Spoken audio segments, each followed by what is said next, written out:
Is Elce Redmond in the room? Come on down. Uh-oh, need one more seat. Excuse me, could you toss us up a seat? Could you hand us a seat? What is that? Just change the number, I think.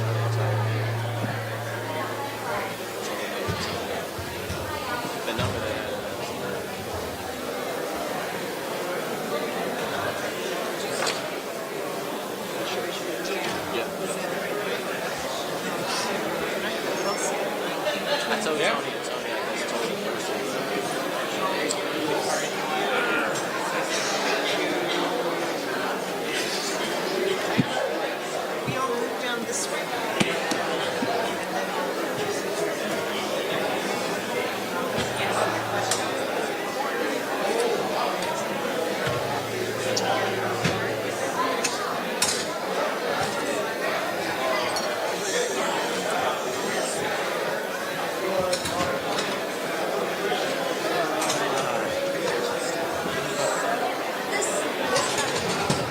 Good evening.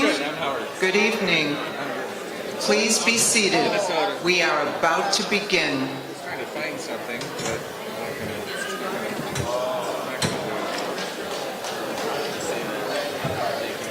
Over to the front of the bus, I'll be riding up there. 1967, you made your stand against the Vietnam War clear on the Smothers Brothers Comedy Hour. Can you talk about that? Well, the Smothers Brothers were a big success on CBS television, and way back the year before, I think in the spring of 67, they said, CBS says, anything we can do for you, you're right at the top. What can we do to make you happier? And they said, let us have Seeger on. And CBS said, well, we'll think about it. Finally, in October, they said, okay, you can have him on. And I sang this song, waist deep in the big muddy, the big fool says to push on. It was back in 1942, I was a member of a good platoon. We were on maneuvers in Louisiana one night by the light of the moon. The captain told us to ford a river, that's how it all begun. We were knee-deep in the big muddy, the big fool said to push on.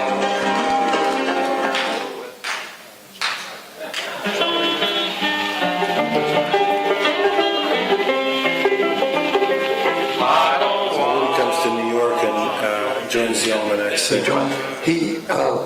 Hitler invaded the Soviet Union on June 22nd, 1941.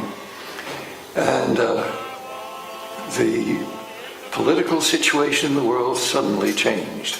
Woody arrived on around the 23rd or the 24th, and I remember the very first words out of his mouth. I opened the door and said, Woody, you're here. He says, well, I guess we won't be singing any more peace songs, will we? Your pleasure, all I want, just food for my baby. Give to me my old job.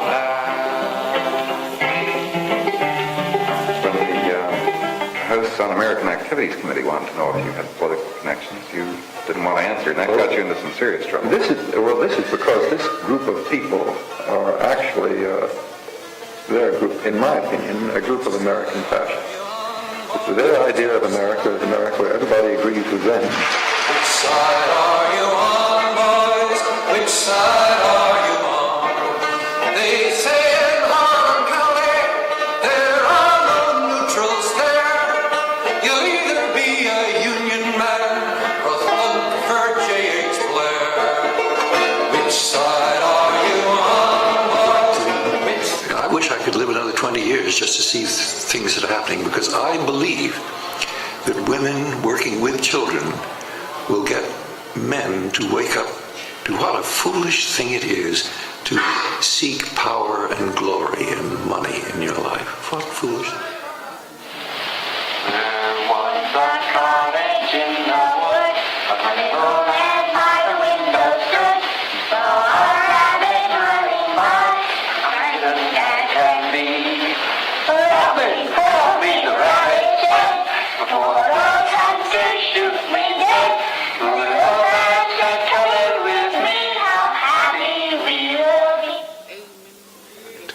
Seeger, can you tell us about We Shall Overcome? It was a friend of mine, Guy Carawan, who made it famous. He picked up my way of singing it, We Shall Overcome. Although there was another teacher there, Septima Clark, a black woman. She felt that shall, like me, she felt it opened up the mouth better than will. So that's the way she sang it. Anyway, Guy Carawan in 1960 taught it to the young people at the founding convention of SNCC, Student Nonviolent Coordinating Committee, SNCC for short. And a month later it wasn't a song, it was the song throughout the South.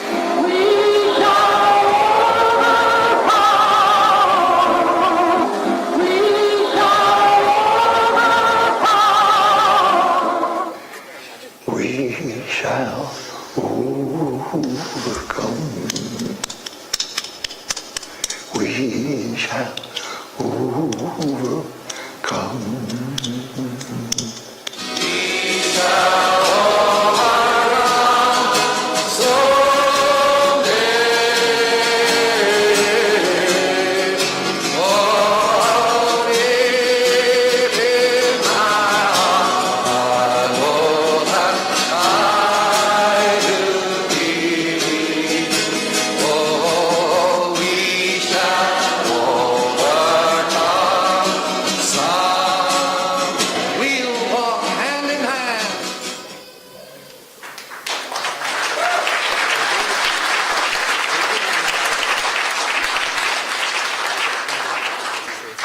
Good evening. Welcome to Working for a Living, New Challenges. My name is JudiTh blAnc. I'm the Field Director for Peace Action. We are 90,000 strong across the country. We are a national peace and justice organization, and I'm honored tonight to be the MC of this panel because we at Peace Action are working on a campaign called Move the Money. Move the money from the Pentagon to fund jobs and public services and spark a 21st century economic conversion movement to protect manufacturing jobs that have been too long dependent on wars and ever more deadly weapons. Tonight, we will hear what fast food workers face on the job. We will explore with labor journalists, community and labor activist organizers, the significance of the struggle for dignity on the job and a living wage for all of our communities. This video tribute to Pete. Well, you know, Pete always showed up whenever and wherever struggles for dignity and justice broke out. So it's natural that we and the People's World pay tribute to him. The People's World has given unparalleled coverage for over 90 years to every turning point struggle here and around the world, from the Flint sit-down strikes in Auto to Moral Mondays in North Carolina to the ongoing war in Iraq. That's why Pete was a lover of the People's World and its predecessors, and tonight we are going to go deep into the new challenges that we all face to working for a living. So I want you to give a warm welcome from New York City to nAquAsiA legrAnd from Fast Food Forward and a recent Colbert Show host.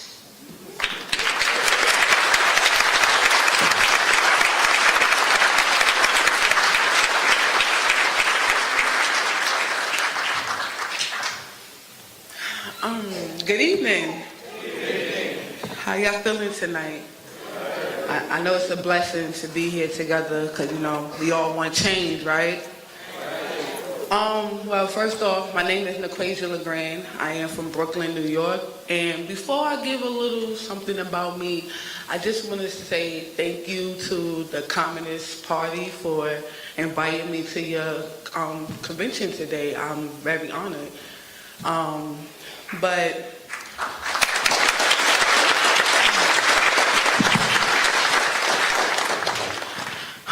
where do I start? Well, I am employee at KFC, Kentucky Fried Chicken. I know, 2-piece, original crispy grill, mashed potatoes, however you want it, you got it. But I'm a very hard worker. I mean, I'm the worker that would serve you in the front counter while taking the order and drive through, while still dropping biscuits and wedges, and still giving good service and making sure my customers are right. I do all that. I do everything, front to back. I was employed to be a cashier, but I could do more than what my manager could do, but only getting paid $8 an hour. And I wasn't always getting that $8 an hour. When this campaign started in 2012, I was starting on $7.50 when the minimum wage was $7.25 in New York City.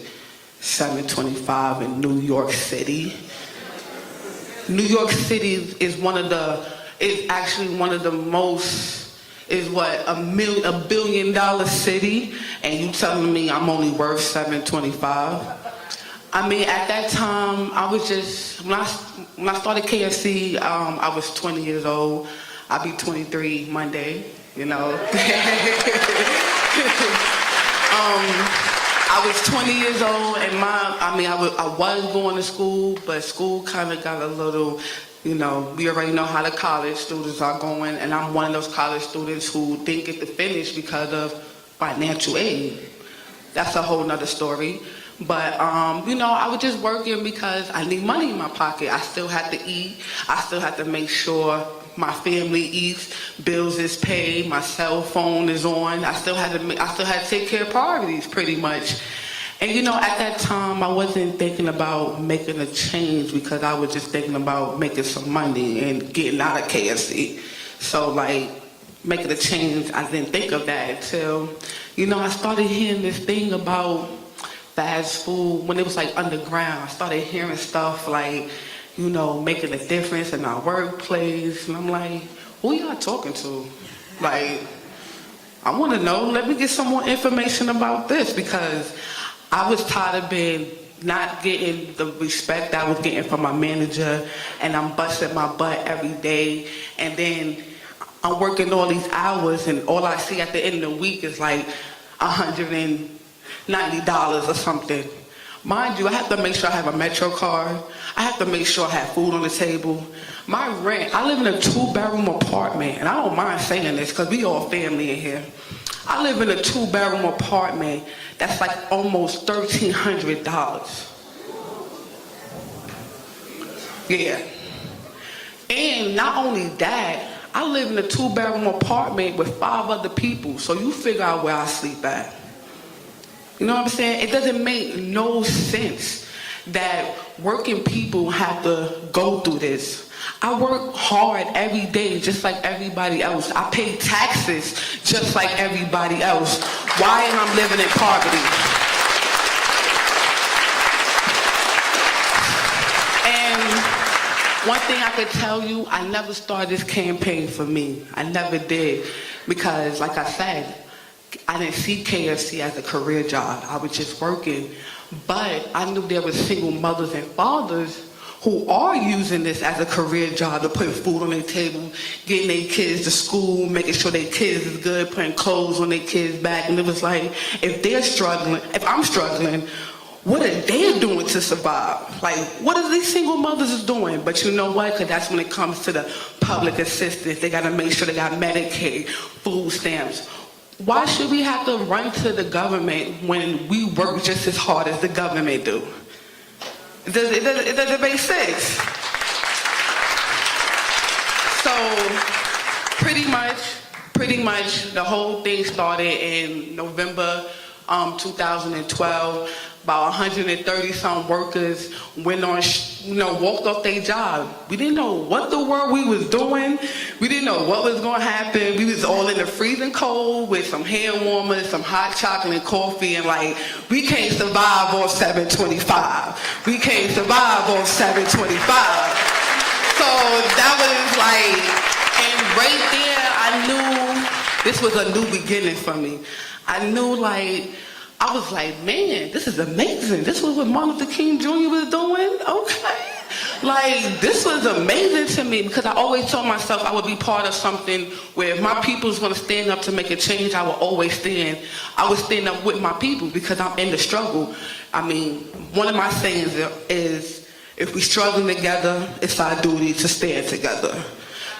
So, therefore, that right there, seeing all those people come together, then we don't even know each other from a hole in the world, but all we know, we wanted a change in our workplace. We wanted more respect. We wanted more dignity. And of course, we wanted more money. $15 an hour and the right to unionize is what we're fighting for.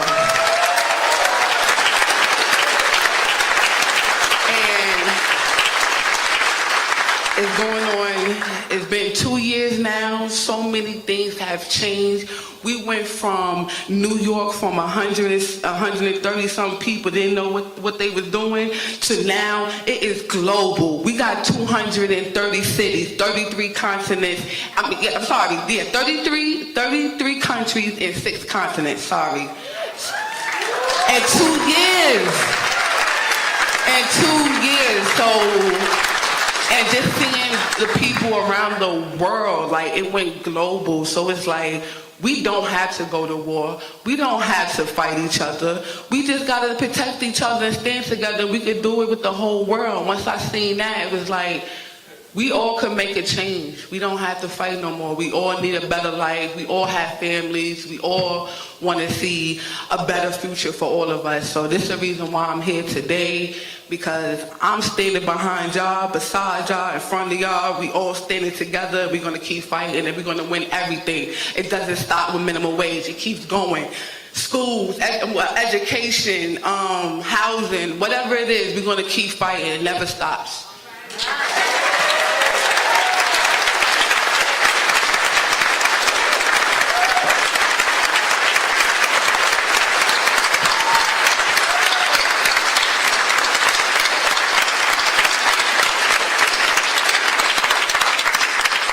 That is why this struggle is going global.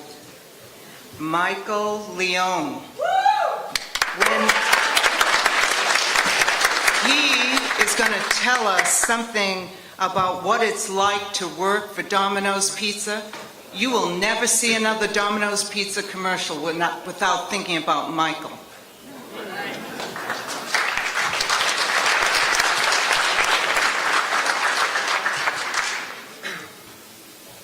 Hi, sorry I'm really red, I'm not embarrassed, just I was out in the sun on that labor tour. Yeah.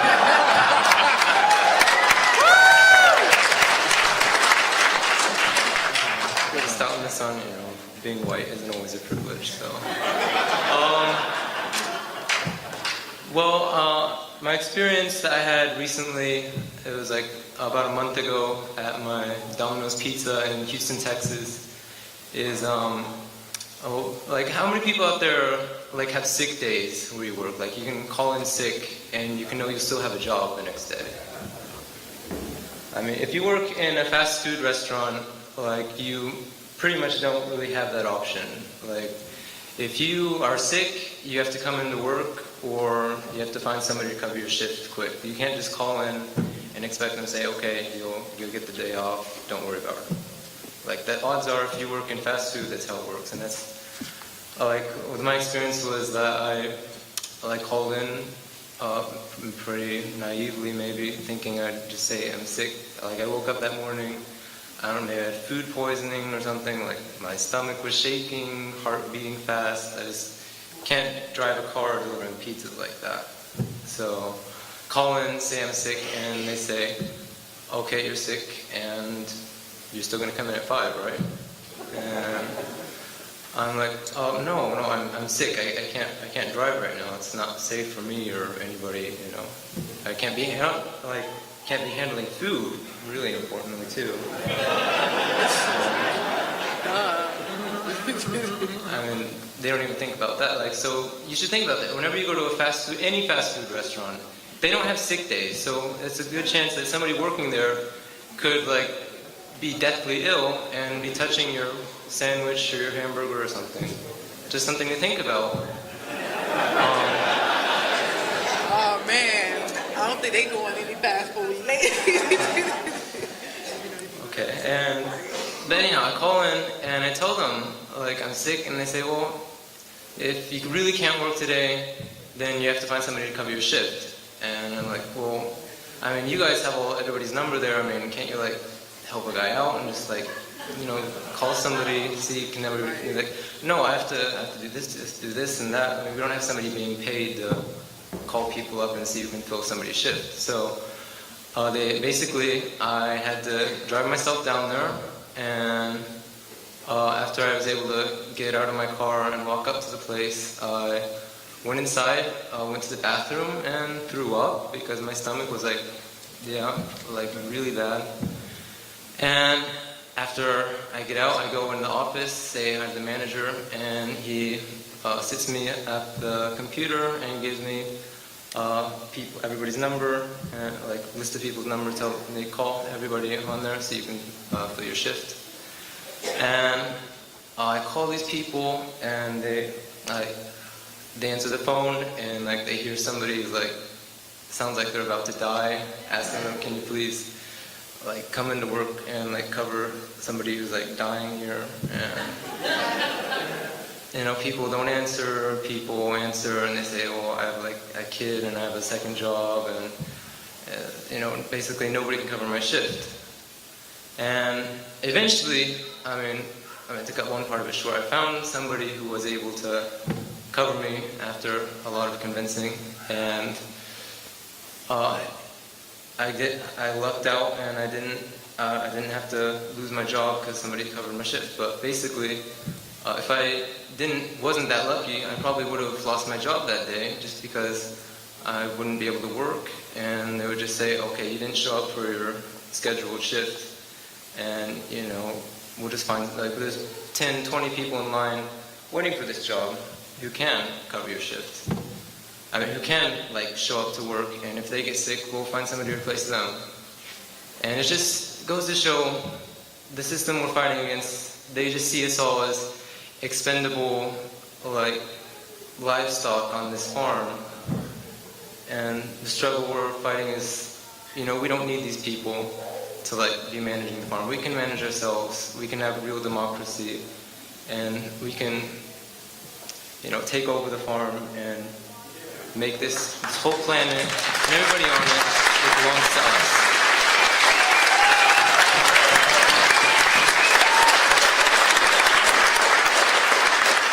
So, I mean, just know that everybody here, you're part of something that's historical and something that's just the future, and young people especially, we're all behind you, and we shall overcome.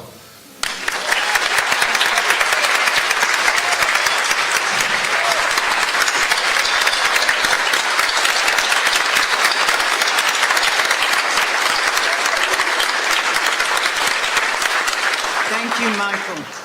And now we will hear from Rasheen Aldrige, a St. Louis Can't Survive at 735 strike leader and Young Activists United. So tonight we're going to hear about the struggles in St. Louis, but before the end of the evening, you're going to be able to get involved as well.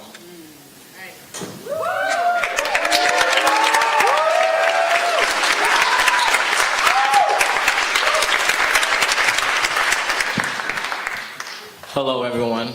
To begin, I want to say my name's Rasheen Aldrige, 20-year-old St. Louis resident, also a college student. But I want to thank everyone at the Communist Party for allowing me to come and to share what's been going on with fast food workers, and also for you guys. And just thank you for you guys to continue to have our backs. This is a fight that's not going to end tomorrow. It's not going to end next month. Who knows? It's not probably going to end next year. But everyone in this room continues to show up and support low-wage workers, and we definitely appreciate it, so thank you.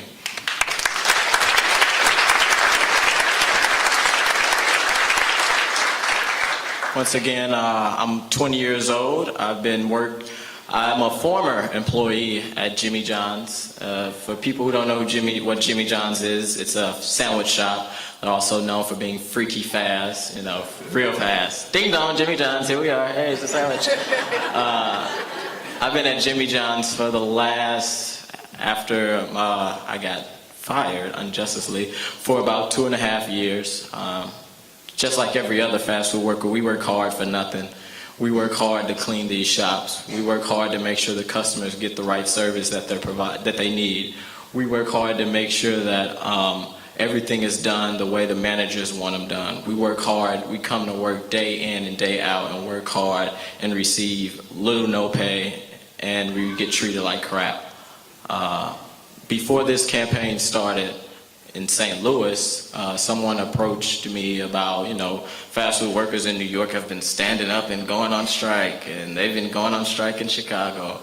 I mean, of course they have. It's New York and Chicago. This Missouri we're talking about. That ain't gonna happen here. So, organizer approached me and was like, hey, what do you think about it? I thought he was crazy. I know in St. Louis we're a little conservative. It's not gonna happen. But one day something happened. One day I was at work, and me and another crew member was working, you know, being freaky fast like Jimmy John's tell us to be. Ding dong, Jimmy John's. And as the shift was going, you know, lunch hour ended, and the area manager he went to the back, he grabbed 2 pieces of paper, and he came back up to the front. Once he came back up to the front, he took those 2 pieces of paper, he took a grease pen, which is a black crayon, and he wrote on it. And it said, I made 3 wrong sandwiches. And the next paper said that I was 13 seconds over drive-through. What he did with those pieces of papers, I didn't know what was going to happen next. He took the papers and he walked over to me and gave me the one that said I made 3 wrong sandwiches. And then he walked over to my crew member and gave her the one that said 13 seconds over drive-through time. And he took his personal cell phone out. And he told us both to stand next to each other, and he took a picture. I knew at that moment that I needed to go on strike because I was about to knock this man out, or we was going to be banging.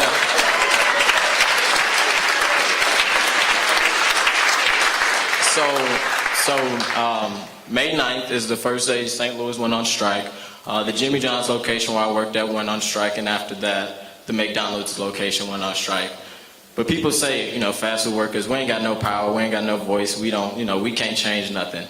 May 10th, when I went back to work, I heard that Griff Pancake, which was the area manager, was no longer working there, and he was demoted and transferred.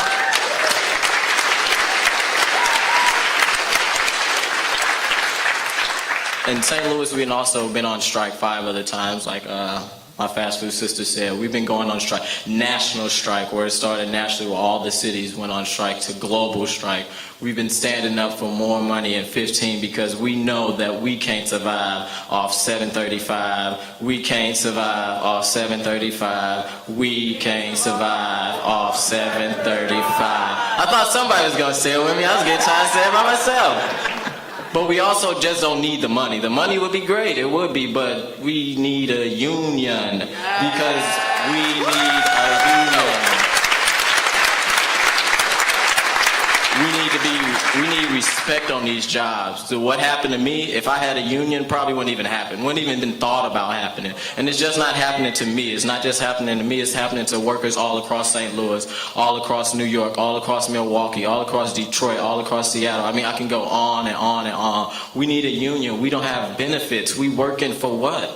What are we working for? If we got kids, what are we putting money away for? There's no 401k there. There's no health plan there. There's no type of benefits. You can't go to work and be like, oh, I'm sick, or call in and be like, I'm sick, I can't make it, because you don't have a sick day. So therefore, you come to work sick, and whatever happens to you, oh well, or you'll be replaceable. And that's the way they look at us. These jobs are the new day slavery. If y'all don't think it's true, it is. It's our new...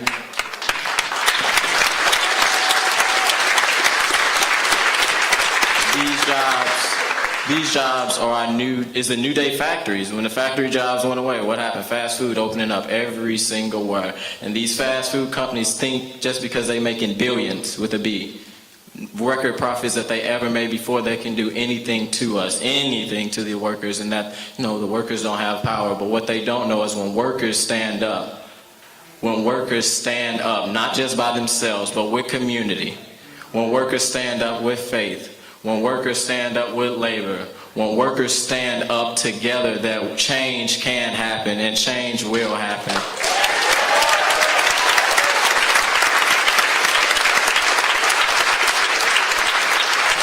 But when we stand up, we know that we gonna get retaliated against. We know how these fast food industries really work. We know what happens behind closed doors. We know if you vocal and you fight for yourself, they don't like that because they just want you to be a number.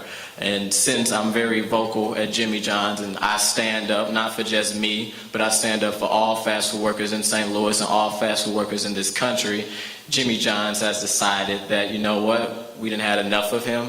And on May 23rd, I walked into Jimmy John's like every other day at work. I walked into Jimmy John's 3 minutes late. Uno, dos, tres. Okay, 3 minutes late. I walked in 3 minutes late, was about to clock on. The area manager, new area manager, because we got rid of the old guy, right? We kicked him out. We got rid of the old guy, but the new area manager, he was like, hey, Rasheen, come talk to me. Sign the time card from SLU, because I'm also a driver. I can't just make, I make $8. It's 50 cents more than $7.50 and not much more from $7.35. I make $8, but at the same time, I got delivery drive to make ends meet for my apartment and everything else, bills, car note, all this other stuff I have to pay for, so I drive also. So I signed the time card. And under the time card, what was so funny was a termination paper. Okay. What's this for, John? We're sorry, we're going to have to let you go. You were 3 minutes late. Sign this. Now, I've been with this fast food fight for too long. I know my rights, and I know I'm not signing that. So I told him, no, I'm not signing that. So you're going to agree that you wasn't 4 minutes late? I'm agreeing that I'm not signing that termination that you got right there.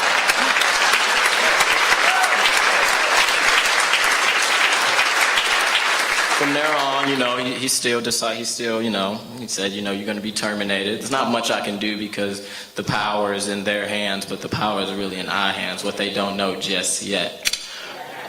But I left the restaurant. I left the restaurant, because I'm not going to be rude, but someone once again told me I've been with this fight for too long, my rights, something ain't right. So I turned back around and I walked into the store and I asked John, I said, John, even if I was written up, don't it have to be 3 write-ups of the same thing before you're terminated? Yes. Where's the 3 write-ups for being late? At least 2 minutes, another minute. Where's the 3? There's no 3, so how are you letting me go? We can't discuss this right now. It's a perfect time. There's nobody here. There's no customers. What are you talking about? It's a very perfect time to discuss this. I'm here. I want to go back home. I'm already here from 11 to 2, 3 hours anyway. But, I'm not going nowhere. I'm not going to discuss this right now. Okay, that's fine. I go talk to my organizer. What do you want to do, Rasheen? Because this is your campaign. This is your fight. We're fighting for you. What do you want to do? Let's go turn up outside Jimmy John's. And what do? Me and other workers, and once again, everyone, people like you, the community who is, I don't think that I could stood up by myself if I didn't have so many people behind me, and really to have a community behind us and knowing that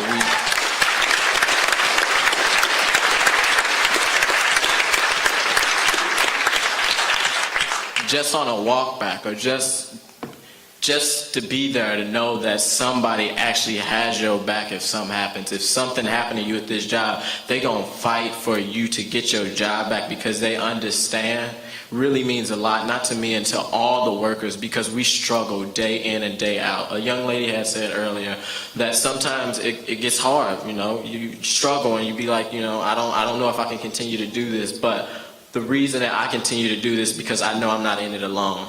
I know that other people are with me in this, and I know that eventually we will win, and it's not going to happen overnight. The slavery movement didn't happen overnight, but it is going to change. So once again, I just thank everyone who continue to support all low-wage workers. Thank you, thank you, thank you, thank you.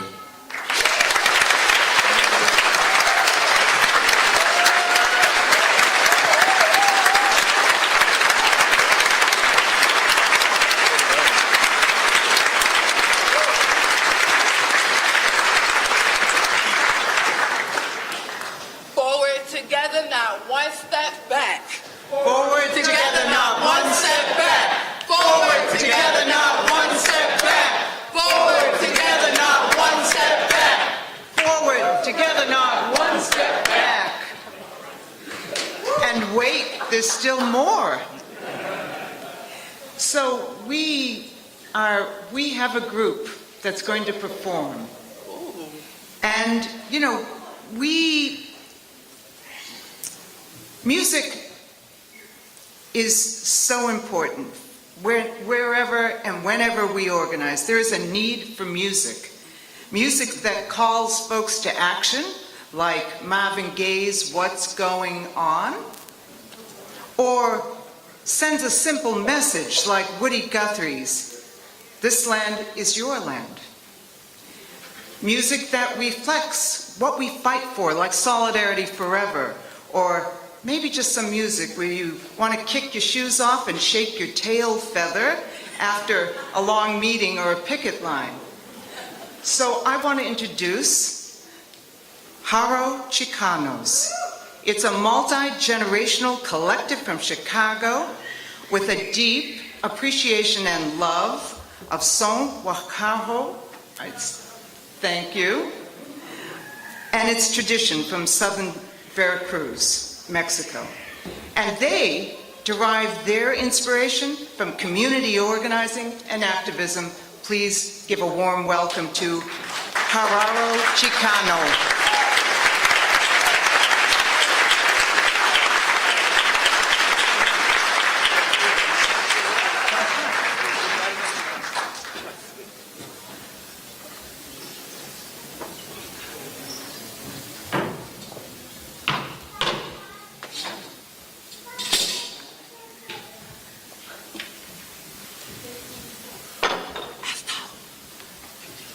Hello. My name is Laura, and I live out here in Chicago, but I'm from Southern California. Those are my parents. And so while we, like she said, Judith, we're a group, Jaro Chicanos, and we're here to share, also in the same vein as the convention, the idea that music is powerful and it's transformative.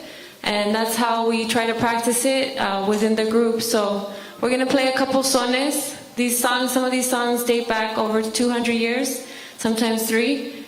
And so we're going to share a few songs with you.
that we are coming to somewhere new, that we're also making, and that we're acknowledging, and we're asking for permission to be acknowledged as well. So it's a way of respect, it's kind of like an exchange that we try to do, especially in the Tanagos, which is the more natural state the group of musicians play and they gather around the setting.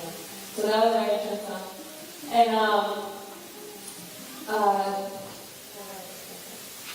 And so we're going to keep playing. Okay. Is that okay?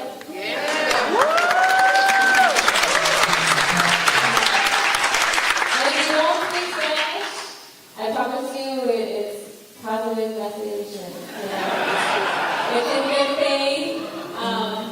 So we're going to play El Aldrige.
Tonight, we will interview our panelists. There'll be no speechifying.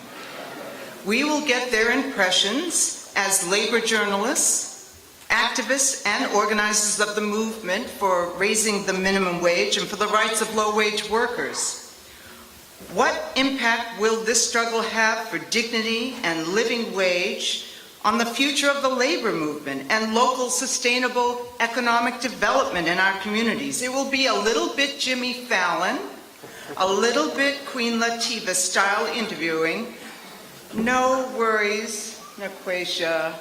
It won't be like Stephen Colbert. But for one question, panelists, will this be a great panel or the greatest panel? Hey, the greatest. All right. So, I want to introduce our panel, who are going to join nAquAsiA, Michael and Rasheen.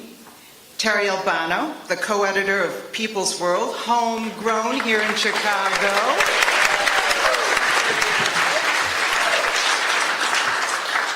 Howard Kling, the Secretary of the International Labor Communications Association, AFL-CIO, and the editor of Minnesota Working.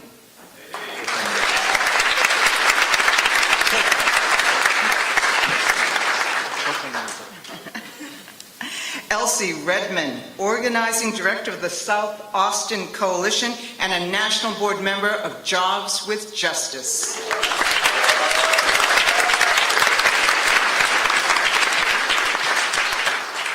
So, panelists, Terrie and Howard, this story is as old as dirt. Corporations making mega profits and paying the workers barely a living wage. And the left and labor press has always covered the struggles for a better life for working people. So tell us one story that you have written about concerning low-wage workers, the struggle of fast food workers, and what those stories show about the uniqueness of these struggles today.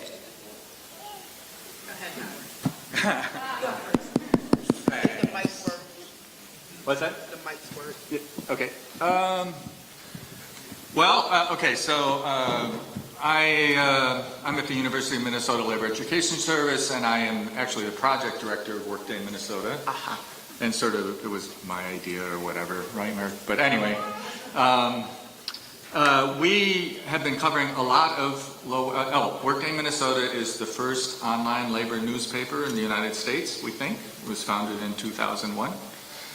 We've been covering labor news in Minnesota since then, so just to give people an idea. So we have been covering the organizing of low-wage workers and the minimum wage fight in Minnesota, you know, as it's been going on for a number of years now. I'll tell you one story. It just happened. Monday, I had the privilege, and I do video. I contribute about half the video to our site, and we do a bunch of videos every week, short ones. I had the privilege anyway Monday, and it is, to go to a trailer park in a suburb of Minneapolis and interview Alicia Flores, who is a building cleaner for the Target Corporation, a subcontracting, actually works for a firm that subcontracts with Target, and sat in her kitchen and had her tell me about the recent victory that they just had. She is a member of CETUL, Centro de Trabajadores Unidos en la Lucha, or Center for Workers United in Struggle. I'm language challenged, but anyway. A worker center based in the Twin Cities of Minnesota that has been operating for about 3.5-4 years, organizing. They've been organizing building cleaners who work for various companies that are subcontractors with Target and Cub Foods and Sears and Home Depot and stuff like that, right? So their biggest fight has been with Target Corporation, and Monday, they announced, actually Tuesday, Monday, I did the interview, they announced that they had reached an agreement with Target Corporation. The three pieces of the agreement, this is unprecedented for, I think, for a worker center, and certainly the agreement includes, it protects and ensures workers' rights to collectively bargain with their employers with non-interference. 2, it ensures that workers have the right to form safety committees in the workplace made up of at least 50% of workers who are designated, i.e. elected by their co-workers. And 3, and this is the one she talked about the most, and 3, it ensures that workers are not forced to work 7 days a week.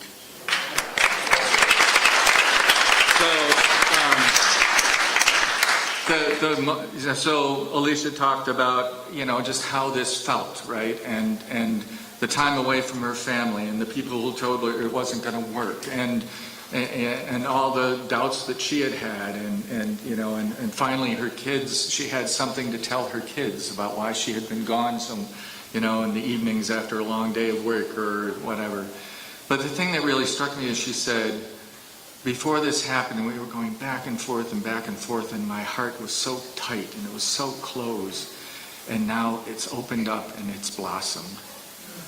And, well, okay, so I'm running the camera now and little tears are streaming.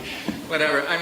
The power, they won something. And the power of that and the dignity that she felt, it was just enormous and makes everything I do worth it to be there when someone can tell me that stuff. And so this is a remarkable achievement. It's a workers' center that's on its way to probably unionize. They're going to do a union, a car drive. They work very closely with Service Employees International Union Local 26. I could tell you way more, but Thank anyway. you. Thank you, Howard.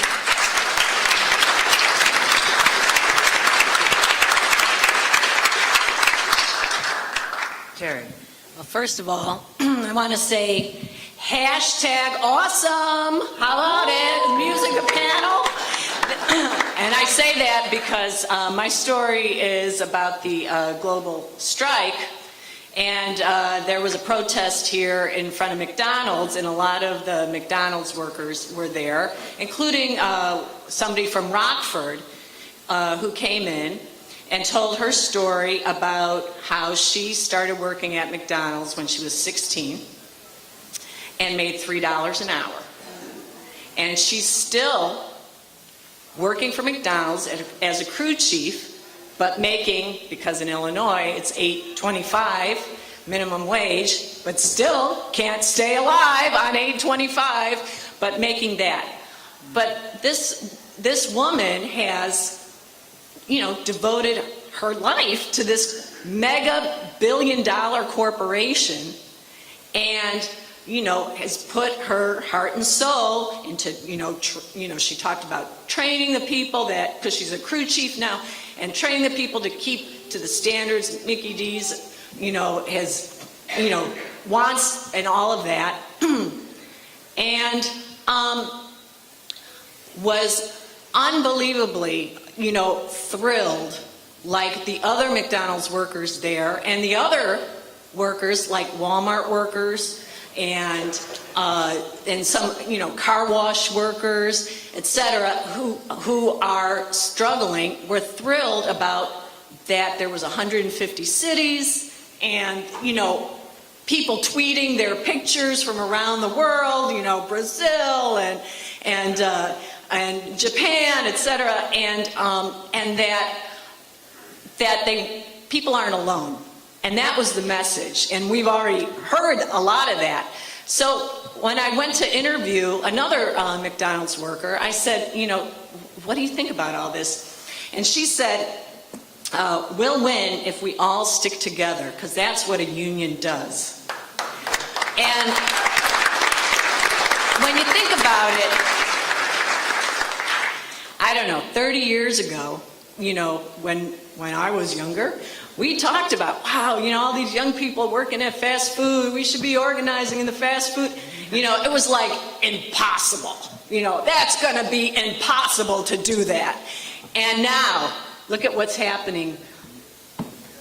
You know, fast food workers, Walmart workers, you know, organizing, doing this. And, you know, earlier today we stood up when Roberta asked who's in a union, and a lot of people stood up. I was like really impressed with all the union members. But then I realized, why didn't everybody stand up? Because the labor movement has opened its doors all wide and can say, join Working America, join Fast Food Forward, join the Fight for 15, join our Walmart, everybody can be part of the labor movement, be part of the union movement. So anyway, you don't just have to have a card that says, you know, whatever, Communication Workers of America, but you can be part of that labor movement. So anyway, Thank you, Terrie.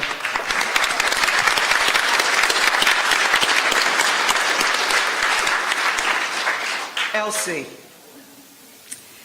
the causes and solutions to the crisis of growing joblessness and rising economic inequality are very complicated, but polls show, they continue to show, that an overwhelming majority support a hike in the minimum wage.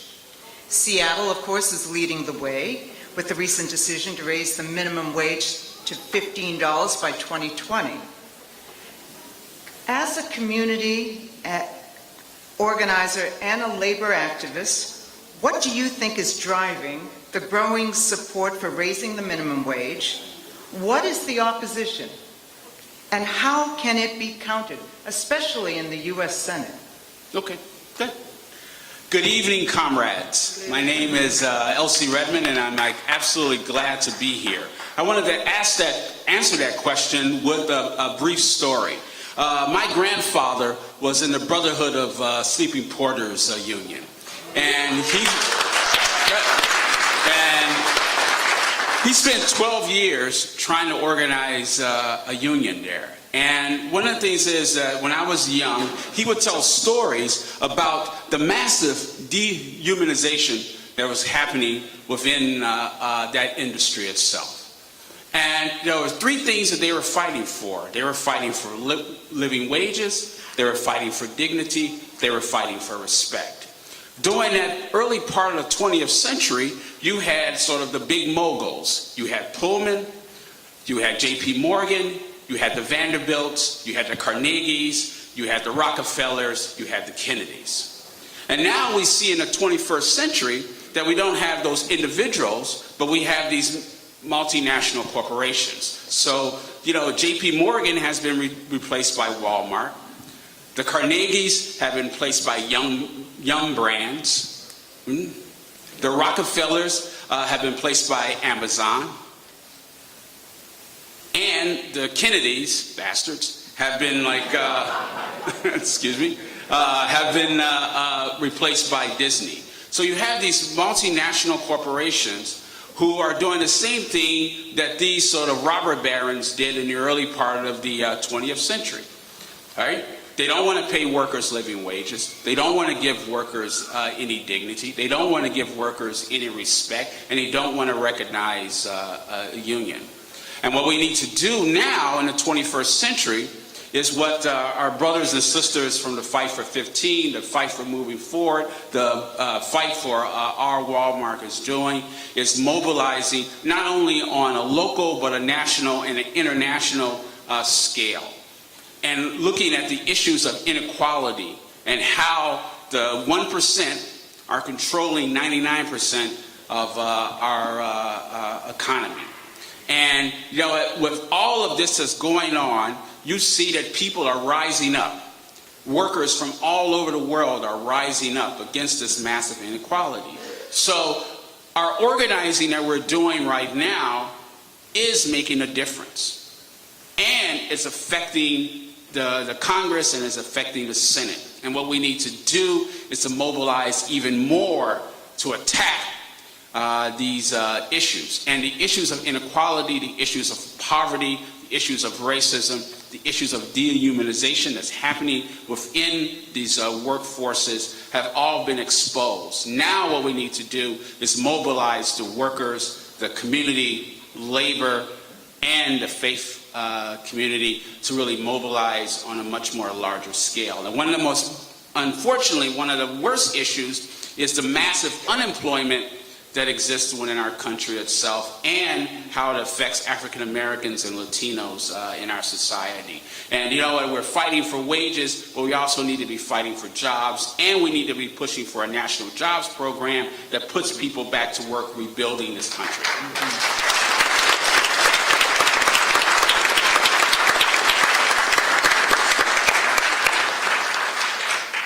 nAquAsiA, Rasheen, Michael, and Terrie.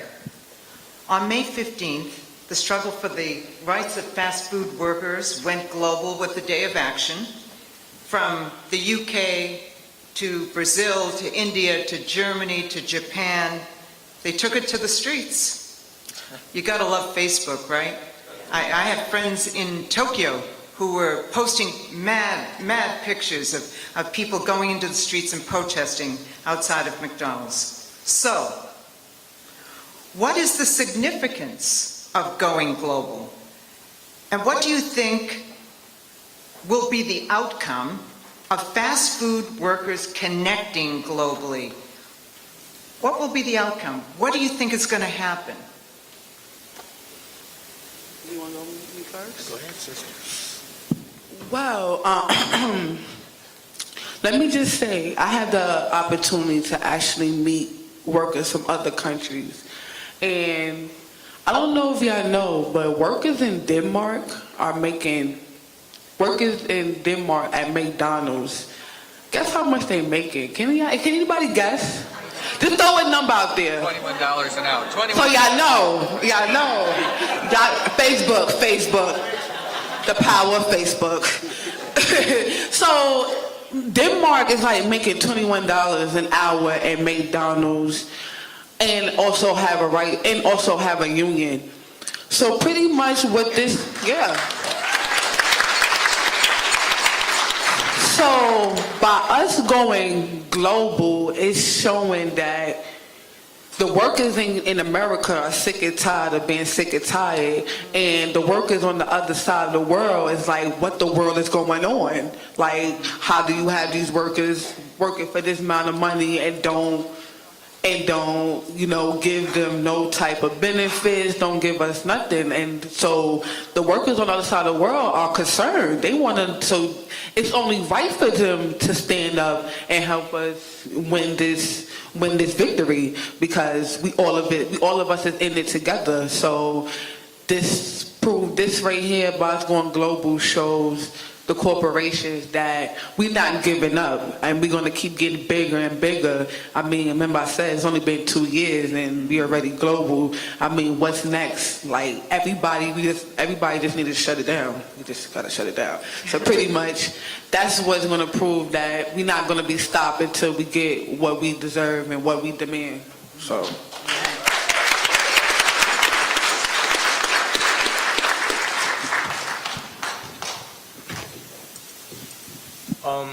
Well, basically, the struggle, I mean, this is a global movement, like the whole of the labor movement, because, I mean, labor has to be international because capital is international.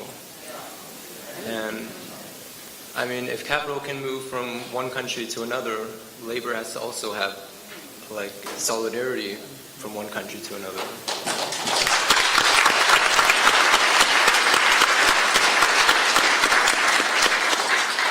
Because, in unity, that's where our strength is, as a united movement. If we all just, want to challenge the system just individually and just, try to individually negotiate our employment contracts, I mean, good luck with that. I mean, it's the only way it's possible, is if we act united and on a global scale.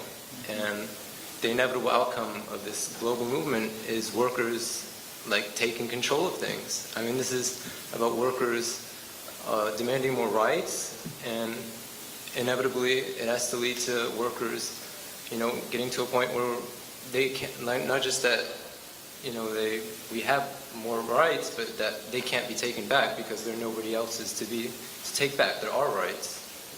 And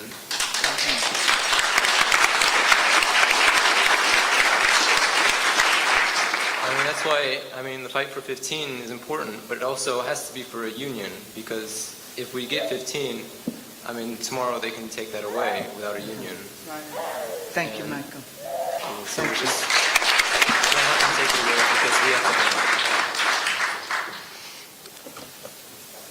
to. United we stand, separate we fall. It was actually kind of interesting to know that we're the super country, we're America, we're the country everyone wants to come to for this freedom, but Australia and Denmark are paying their workers more money. This is America. Where does that happen at? How does that work out? I definitely think that people of these other countries have been standing up with us because they know what it is to make a livable wage. They know what it is to not have to worry and not have to struggle. They know what it is to have a union. And it's great that we can have them in solidarity and to be standing with workers who don't have that. Once again, it's kind of strange that these workers who's living in these other countries that are making more money don't have the same privileges and resources, but they're standing up against the same company that's over here and telling them, if you could do it over there, why aren't you doing it in the USA? And that's very powerful, and I mean, that's strong, and to have them to have our back, another country to be standing with America, to be standing with low-wage workers in America. I mean, this is definitely something that's going to be in the history books, and kids are going to be reading on, so. Thank you, Rasheen.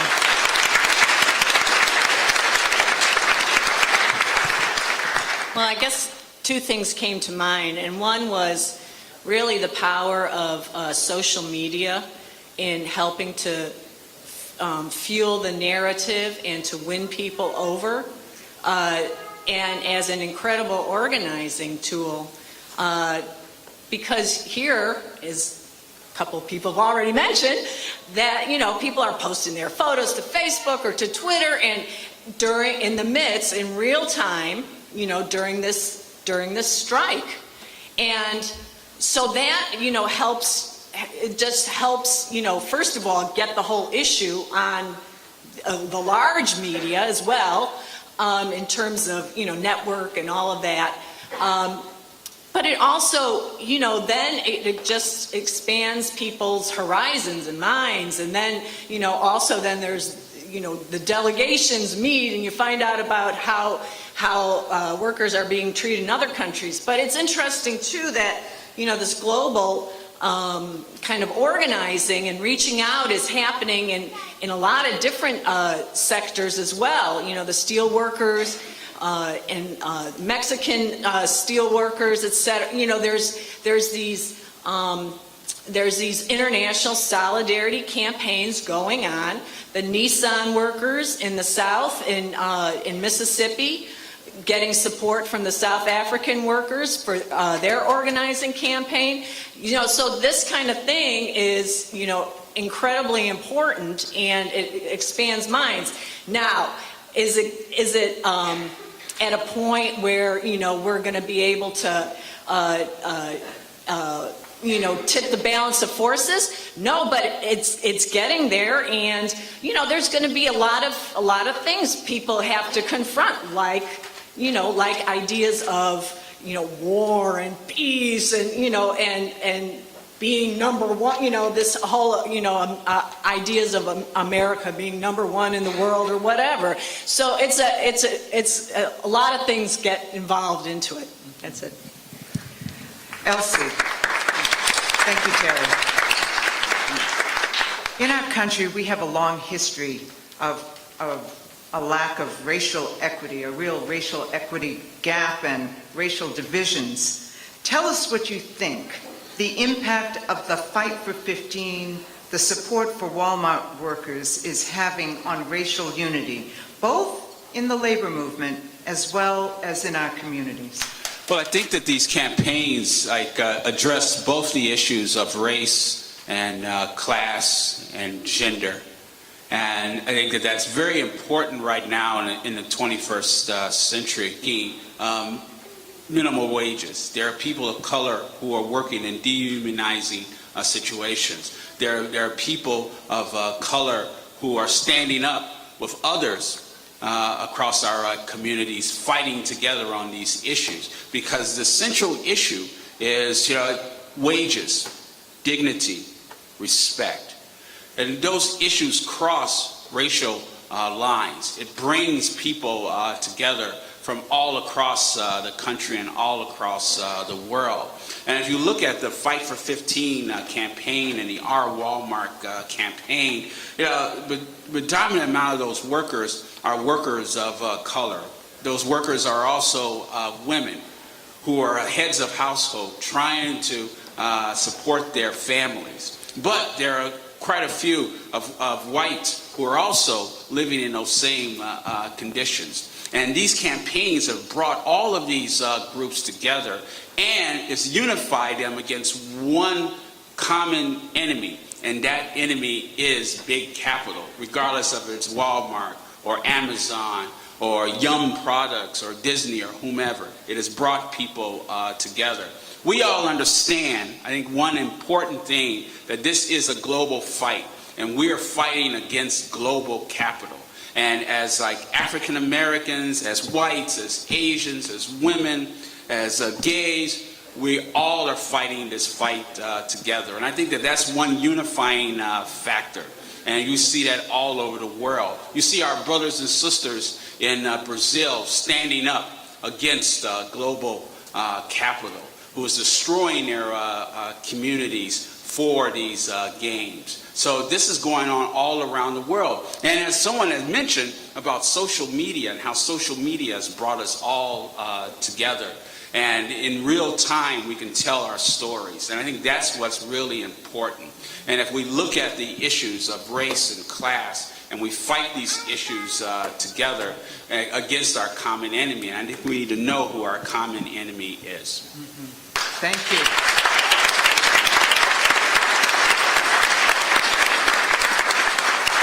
Okay, last question. It's to Rasheen and Howard. What is the response by the labor movement to this rising up of low-wage workers, and what significance does it have for the future of the labor movement? Most people in the labor movement who's been in it before I even knew what a labor movement was, has looked at the fast food workers like, this is what's next in the labor movement. This is what's going to get, and I didn't hear a lot of union, this is what's going to get a lot of the old people up off their butts and moving.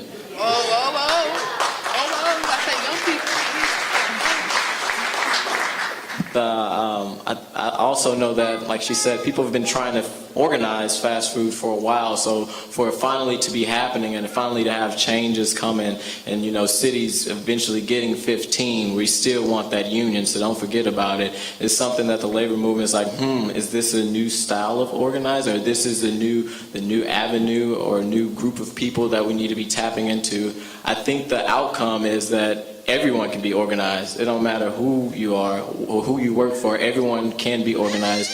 Everyone should have a union, and that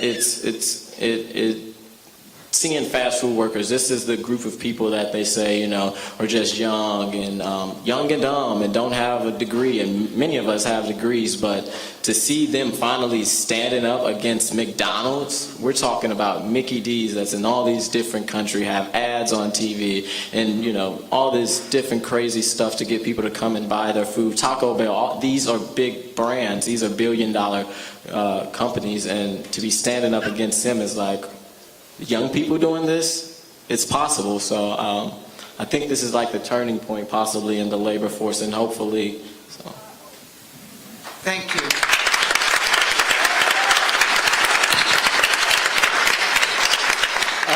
I probably shouldn't say anything. That's almost what I was going to say. So I guess I was trying this one out. I don't usually talk in this language, but I think it's actually done nothing less than reignite the moral authority of the labor movement in the United States, at least, which was, in this room, it was lost with the Red Scare, the anti-communist witch hunts, with the inauguration of business unionism. And business unionism isn't just a practice; it's an ideology, right? So I'm going to be a little negative for a minute. Those of you who know me, I'm in the labor movement for a long time, but our members are infected by that ideology still. It's not easy.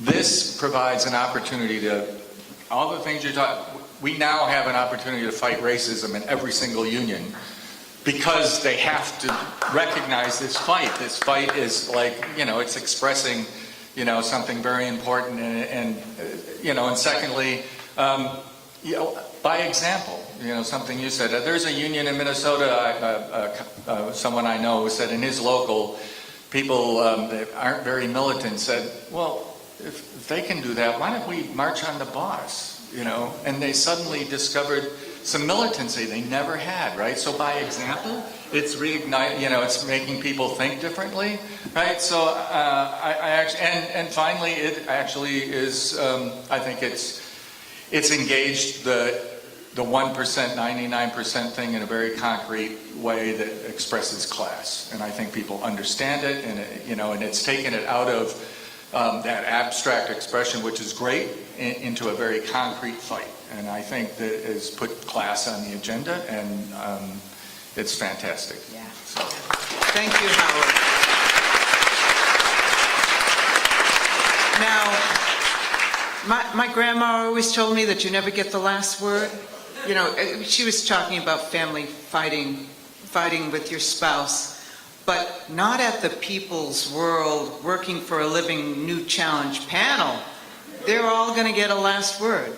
So what I'm going to ask, we'll start with you, nAquAsiA.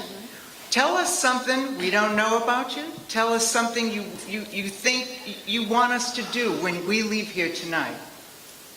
Something that you don't know about me. Maybe this might be good.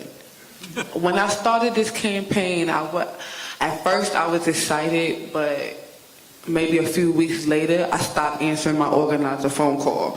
But I'm gonna give you a little story why, and then some people might be like, "Oh wow, I understand." When I was very excited about what was going on, I went back to my family because I really didn't know what a union was. I always heard about it. I heard some of my friends who was in construction or in nursing, they were just like, oh, you get benefits, more money, sick days. And I'm like, oh, okay, that sounds good. I gotta find me a job with a union. Nice.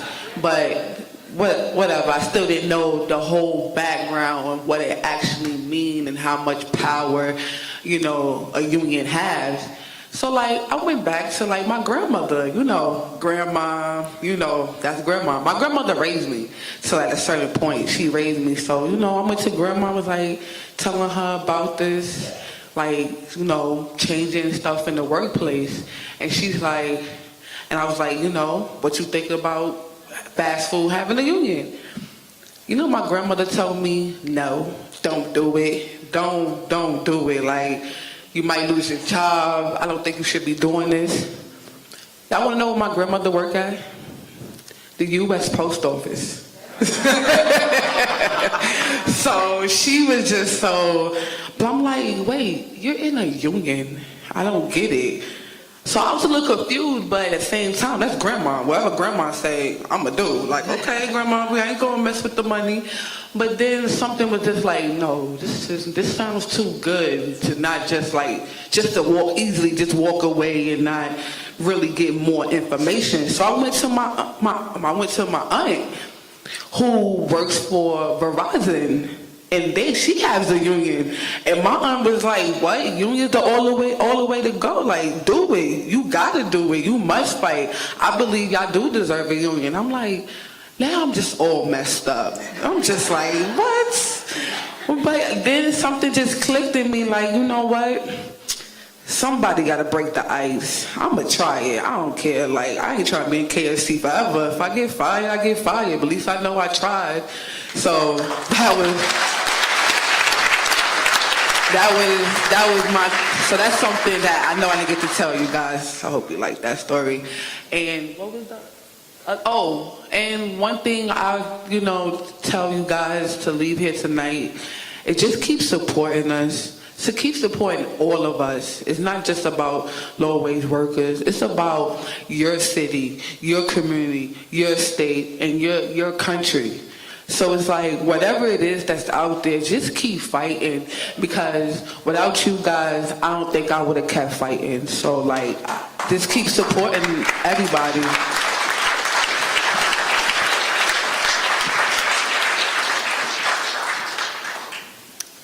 Well, yeah, I also have family members that aren't 100% supportive of like struggles that I've tried to help out with.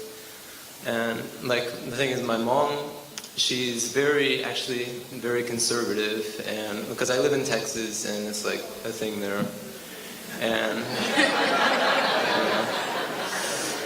and the thing is though, with my mom, like in a weird way, even though she's very like Republican, she watches Fox News all the time. Be careful, she's going to see this on TV, brother. But don't want her. Hi, Mom.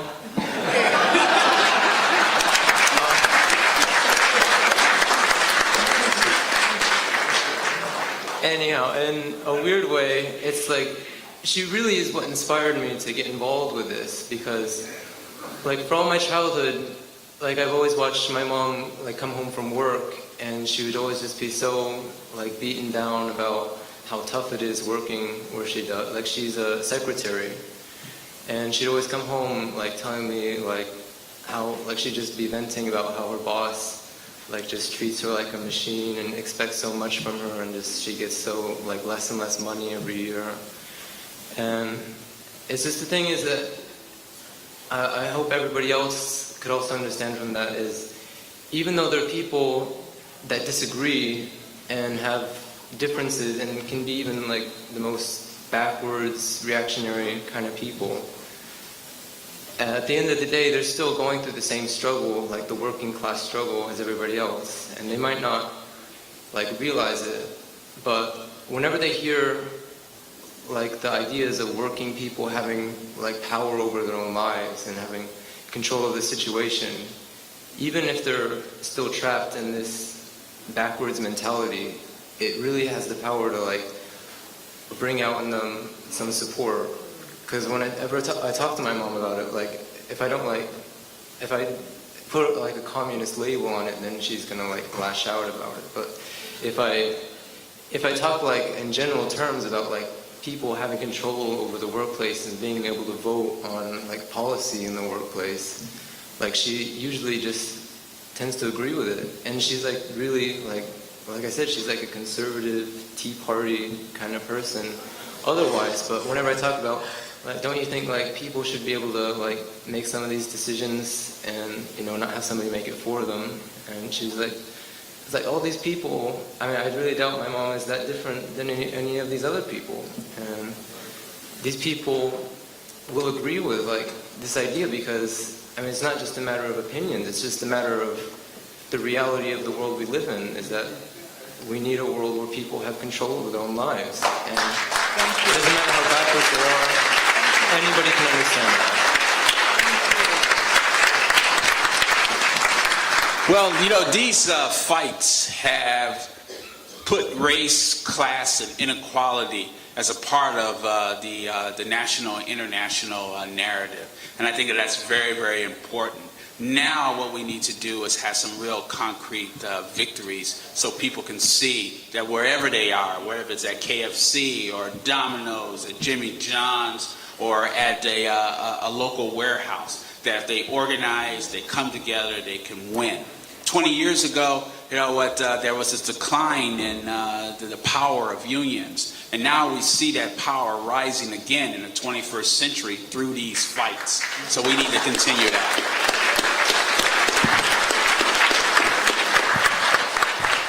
Okay, personal thing. I'm from Buffalo, New York, not Minnesota. Anybody here from Buffalo? No? No. Oh. Buffalo, hey, come on. I'm so disappointed. Oh, well, okay. Well, I am anyway.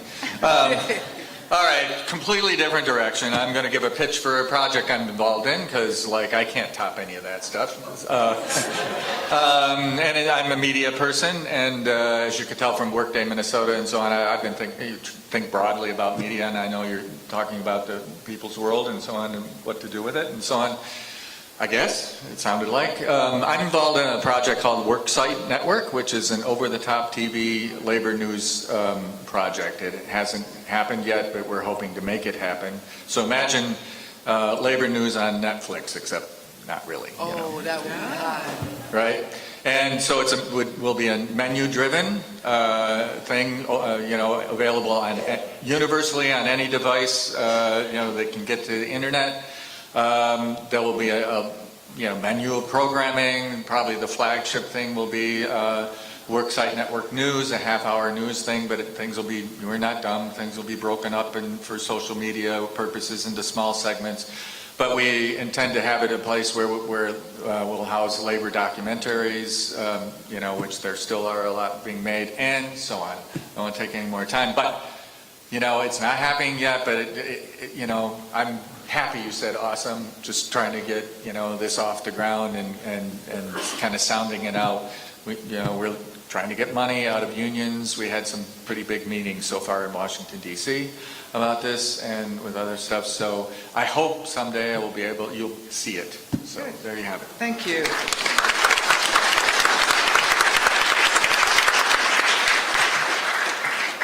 Something about me is I love to sing Beyonce, so if anybody knows that, if it's karaoke around here, let me know.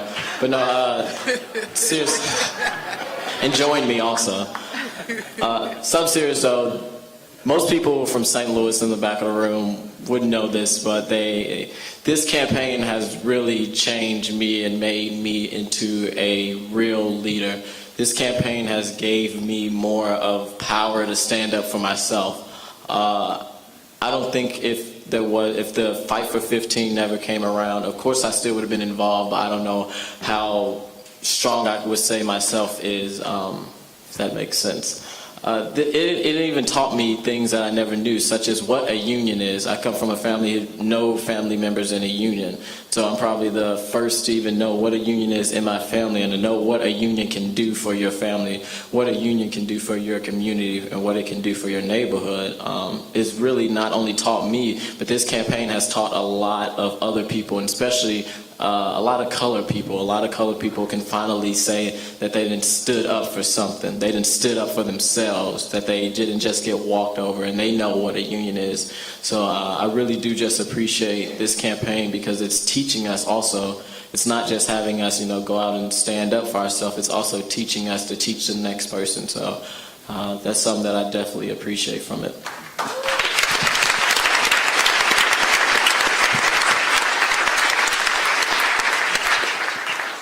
Well, something about myself is that I love to swim. So that's one thing. And not only that, but I compete in swimming. So there you go. At this ripe old age. I just think that the power of stories and what we heard tonight is it moves people. And that's kind of the format we try to provide at People's World, to create and have that space for people to tell their stories, and to do it with an eye of winning more people over to the fight, because like your grandmother, or like my family, or like our neighbors may not be familiar with unions. It's a small percentage in our country that's organized. But I think once you start scratching that surface, which I think stories help to do, people start to move. And that's what we try to do at People's World. Win people over to fighting for racial equality. Win people over to fighting for gender equality. So that's what we try to do. Tell the stories, but with an eye of broadening and reaching out and pulling more people into the good fight. Thank you. So, are we ready for more unity, more organizing, more justice? Are we ready? Ready. So remember, justice, as Dr. Cornel West has said, justice is just showing love in public. So you can show a little love and can be a part of the fight to save Rasheen's job and make a call tonight. You can make a call tonight or during the weekend. Will people start handing these out? We want you to call the manager at Jimmy John's. Well, what's the slogan for Jimmy John's? Freaky fast. Freaky fast, make the call. Use the first number because I think the second number Rasheen told us is not quite right. Freaky fast, make the call. And I just want to say that we want the viewers who are watching this on the live stream to go to peoplesworld.org. Get on peoplesworld.org. Read about these struggles. Share it with your friends and family. And for the viewers of the live stream, we will return tomorrow morning at 9 a.m. And we're sorry to say that you will not be joining us at a reception to honor our panel down at the inner circle on the first floor. Good night.